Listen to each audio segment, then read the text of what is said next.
Alright, so today I'm going to teach you guys how to use the molar mass. The last time we had a lesson, I showed you guys how to calculate the molar mass of elements and compounds. Well, today I'm going to show you guys how to use the molar mass. Because what we can do, if we know the mole of a substance, or how much we have, if we have 2 moles, 3 moles, 4 moles, we can figure out the mass. Vice versa, if we know the mass of a substance, we can figure out how many moles are in there. Well, here's what's actually kind of cool. If we know the mass of any sort of compound or element, we can use its molar mass to figure out how many moles are in there, and then we can figure out how many representative particles would be. So this is what we're going to be looking at today, right here. So we're going to add in this branch, but you're going to see how this is going to tie in together. And the next time we meet, I'm going to show you guys this last branch on the mole roadmap. So, all right, so let's get started.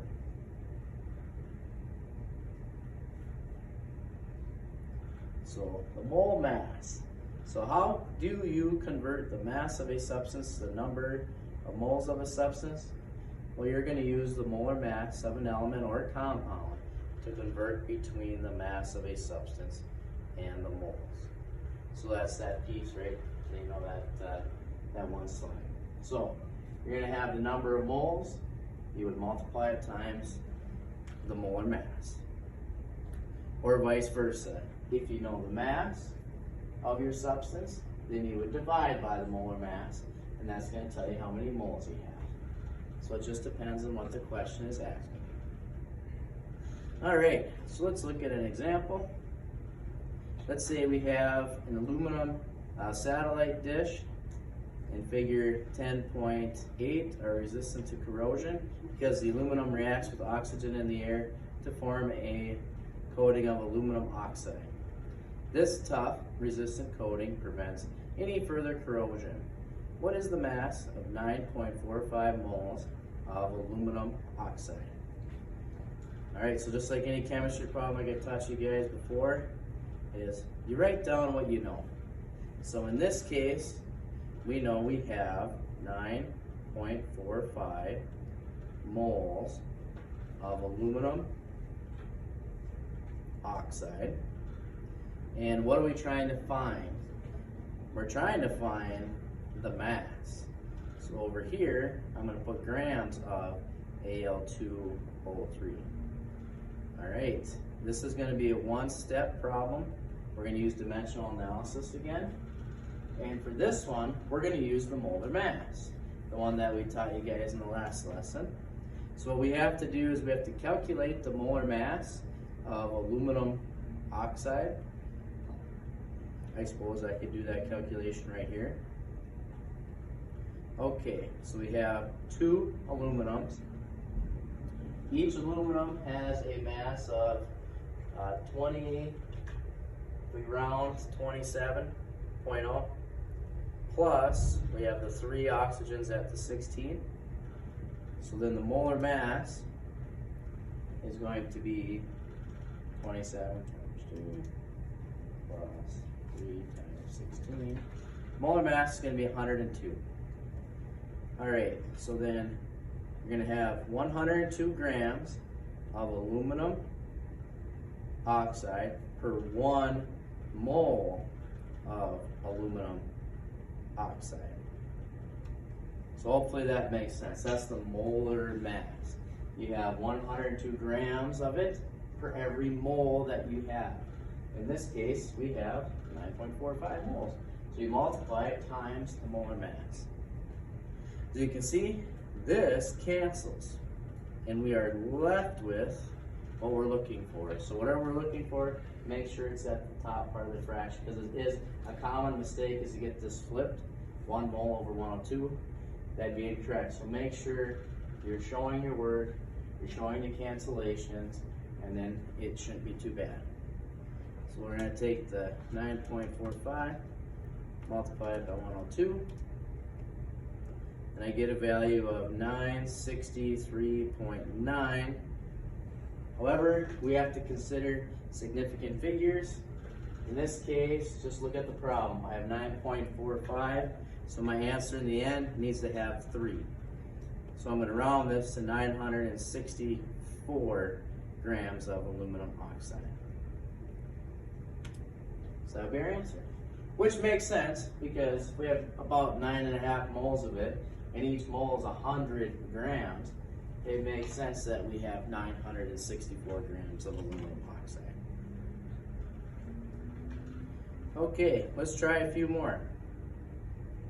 So it says, calculate the mass in grams for 0.250 moles of each of the following compounds. All right. So it says, calculate the mass. That's what we're looking for. For each compound, we're going to have 0.250 moles of it. So 0.250 moles. We're trying to find the mass of C6H12O6. I happen to know the molar mass of glucose because I have calculated it over and over again. It's 180. The molar mass is 180 grams. So this is going to be 180 grams per 1 mole. That would be, the molar mass, adding that all up. It all adds up to 180. So then this cancels, and we are left with grams, which is what we want. So you take the 0.25, multiply it times 180, and I get 45 grams of C6H12. Well, you guys know it's glucose, which makes sense. If I have 1/4 mole of it, and the molar mass is 180, it makes sense that I'm going to have 45 grams. Okay, let's do the next one. Now we're going to have 0.250 moles, and we want to figure out how many grams. Again, in this case, it's sodium chloride, so here's where your naming comes into play, NaCl. So we have to figure out the molar mass of sodium chloride. The sodium is 23, and then the chloride is 35.5. You add those two numbers together, the molar mass is 58.5 grams per 1 mole. So then this is going to cancel, and we are left with grams. I'm going to take 0.25 times 58.5. And I get a value with 3 sig figs, 14.6 grams of the sodium chloride. I want to stop right here and make sure everybody is understanding where these, kind of like a random number, are coming from. The 180 is the what? Molar mass. You calculate that from this. The 58.5, that's the molar mass. That's calculated from this. Okay? All right, let's do another one. So we got 0.250 moles of potassium nitrate. We want to know the mass of potassium nitrate. This is where naming comes into play. So we have potassium nitrate. That's just going to be KNO3. That's the formula. All right. So let's figure out the molar mass. Well, potassium is going to be the 39.1 plus nitrogen is 14 plus we're going to have the 3 oxygens, so 3 times 16, and I get 101.1 grams per mole. Again, that's not a random number. That's the molar mass. I figured that out from the formula. So 101.1 is the molar mass.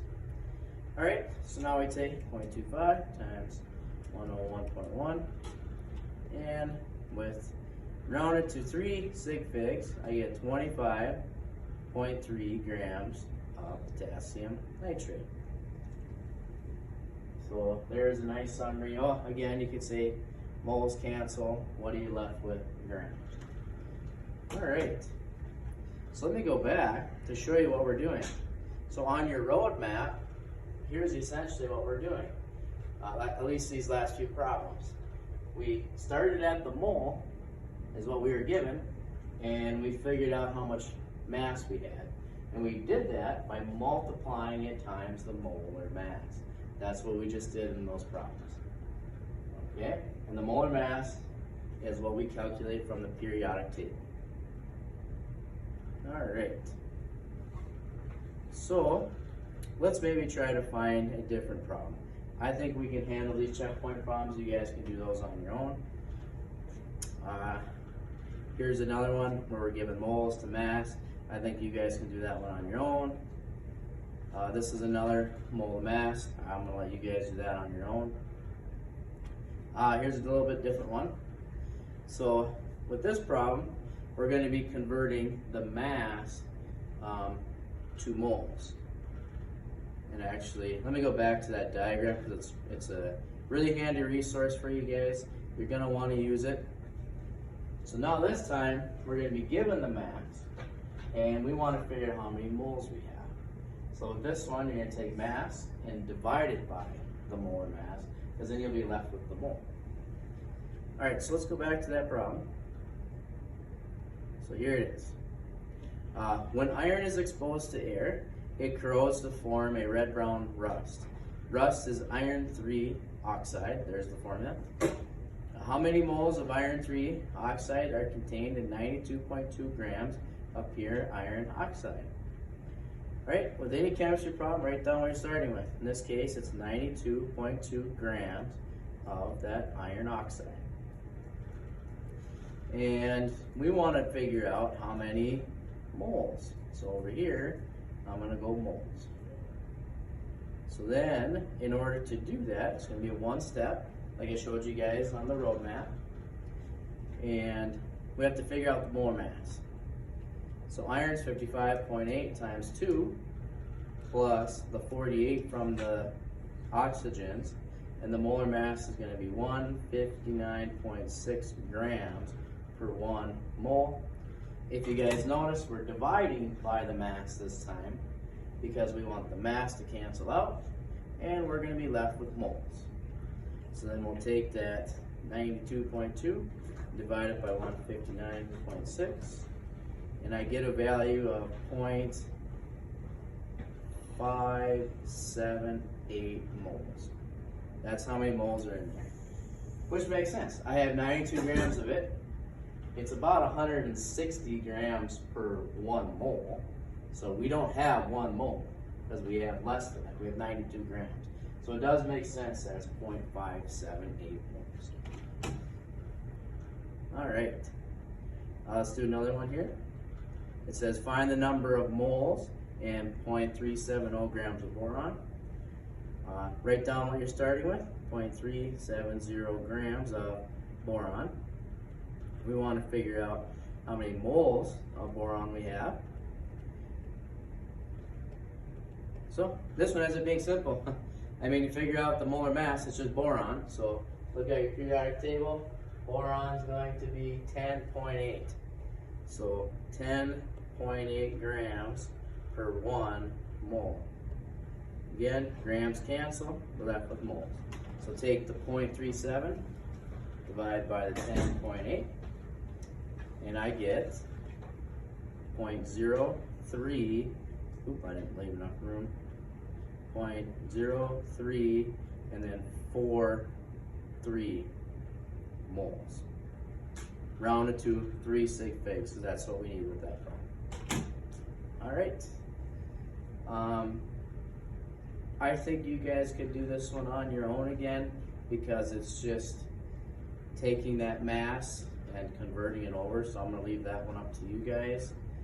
And I'm going to do the same thing here, where you guys just do the molar mass and do that conversion. And I think I'll do the same thing here with these checkpoint problems. And that one as well. Let's see here. But here, it's going to be some more challenge problems. But before we do that, let me go back. Just do a quick summary of the mole roadmap. So what we just did is we were either given the mole or given the mass, and we used the molar mass to convert between the two. Okay. Now, in these next few problems, I'm going to show you how we can actually go from mass to the mole to a representative particle, and maybe even to atoms, or vice versa. So this whole thing, we can go from here to there. So let me go skip ahead to those problems, and I'll show you how that works. So let's look at this problem right here. It says, how many atoms are in 5.4 grams of sodium chloride? So like I said, get used to this setup. Write down what you know. We know 5.4 grams. We know we're looking for atoms in the end. So we're going from grams to atoms. On your roadmap, you're going to see it's going to take a couple different steps, maybe 2 or 3. So I'm just going to write down 2 for now. And well, I know it's 3, so I'm just going to write down 3. It's going to take us 3 steps to get there. The first step, if you're looking at your roadmap, we have to get the grams to a mole. The molar mass of sodium chloride is going to be 1 mole per 58.5 grams. Okay, at this step, now we have moles of sodium chloride. Okay, we don't want moles of sodium chloride, we eventually want atoms. So then we're in the middle of that roadmap. The next step is to use Avogadro's number to figure out how many molecules, not moles, but molecules we have. So then the moles cancel. We're left with molecules.